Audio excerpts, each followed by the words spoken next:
Y vamos a hablar de los anuncios del ministro de Economía, de Sergio Massa, en relación a precios justos, a los anuncios que hizo no solamente para abarcar más productos en este programa y para el aumento mensual del 3,2% hasta junio, sino también de la fiscalización que van a tener cada uno de esos productos a lo largo del programa, por lo menos hasta que se sostenga a mitad de año. Y por eso le vamos a dar la bienvenida a Federico Machado, que es economista. Muchísimas gracias por venir y hablar de este tema en un día donde hubo mucho movimiento económico, ¿no? El lanzamiento de un nuevo billete de 2.000 pesos que en breve ya va a estar en circulación, y el anuncio, bueno, de no solo la extensión de este programa, Federico, sino de ciertas modificaciones, de ciertas pautas.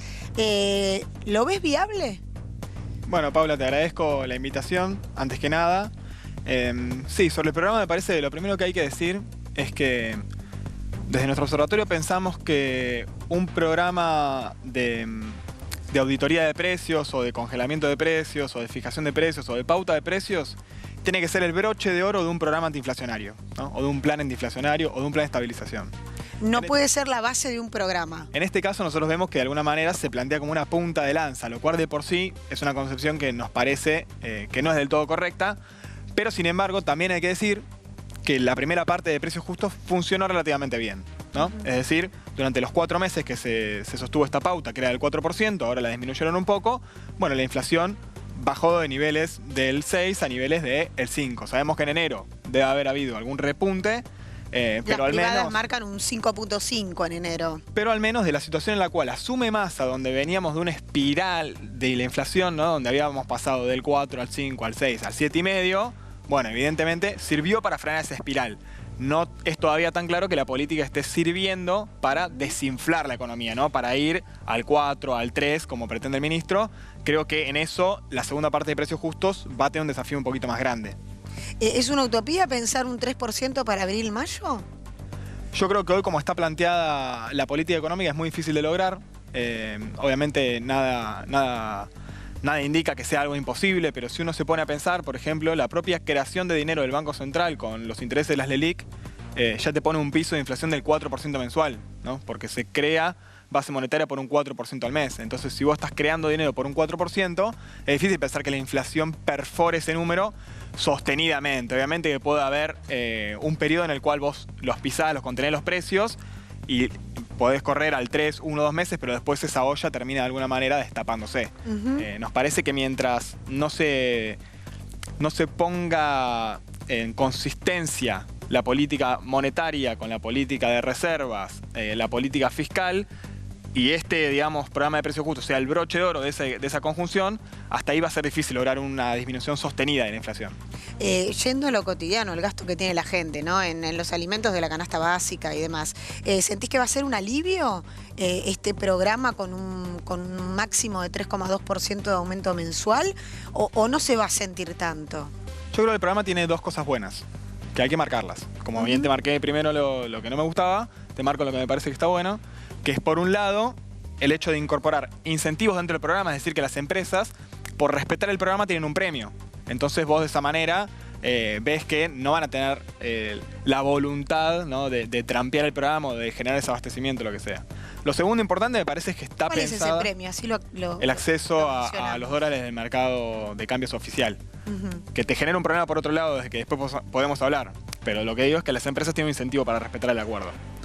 Y por otro lado, la fiscalización del programa, ¿no? Que ahí en su conferencia el ministro Massa presentaba un monitor que le permite evaluar al mismo tiempo precios y el abastecimiento, los volúmenes, que también es importante porque generar un programa de precios en el cual vos no controlás, no auditás esos precios, termina siendo obviamente inservible.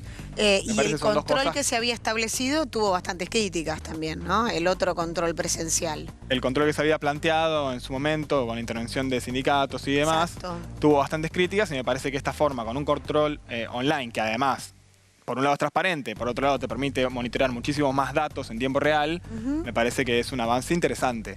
Después, si eso cuánto se va a sentir o no en la canasta, hay que decir que la situación de los alimentos es complicada. Sabemos que la carne viene en aumento, venía muy planchado el precio de la carne, y ahora estamos en una situación donde la menor oferta de ganado hace que es probable que el precio de la carne siga subiendo. Entonces, bueno, de ahí a decir, bueno, va a haber un alivio para la gente, No. es difícil de pensar, por lo menos en el rubro alimento, ¿no? Quizá en algunos otros, dentro de lo que es el programa, sea más efectivo. ¿Cuál podría ser el problema que planteabas en relación al beneficio de las empresas a que accedan al dólar ahorro? Bueno, uno de los problemas económicos fuertes de la Argentina siempre es la restricción externa, la cantidad de dólares que hay en la economía.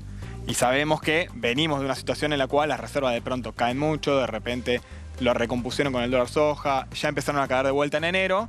Que vos le permitas a las empresas acceder a más dólares oficiales significa que tenés un problema de reservas a futuro, y las reservas es una de las variables que miran los formadores de precio para pensar cuál va a ser la inflación. Si las reservas caen, vos sabés que los pesos que circulan están menos respaldados. Entonces, eso te lleva a aumentar preventivamente los precios, ¿no? O a basarte más en el dólar paralelo que en el dólar oficial al que no podés acceder.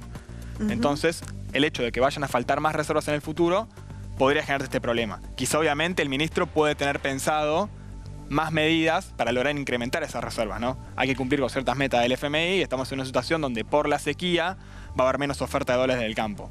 Deberían estar pensando en alguna solución.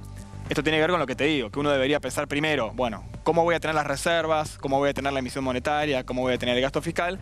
Y cuando tenés todo eso resuelto, recién plantear el acuerdo de precios. Federico, por último te consulto.